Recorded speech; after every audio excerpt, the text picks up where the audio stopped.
അവനാണേൽ അത് വേണമെന്നൊരേ വാശിയും. അന്നവന് വയസ്സ് 4 ഉള്ളൂ.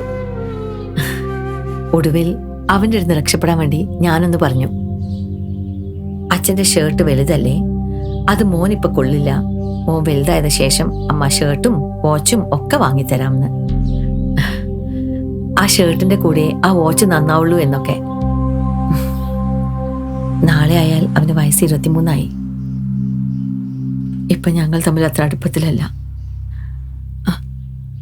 ഈ വാച്ച് തേടി നടന്നൊന്നുമല്ല, എന്തോ ഒരു നിയോഗം പോലെ എന്റെ കൺമുന്നിൽ വന്ന് പെട്ടതാ. അപ്പൊ ഇതോ നല്ലൊരു ഗിഫ്റ്റ് എന്ന് തോന്നി. അതോടുകൂടെ എല്ലാം ശരിയാവുന്നൊരു തോന്നലും. അതുകൊണ്ടാ വേറെ എവിടെയും ഇത് കിട്ടുമെന്ന് പോലും നോക്കാതെ ഇത്ര പെട്ടെന്ന് ഈ ഓട്ടോയിലും പിന്നെ മോനും എല്ലാം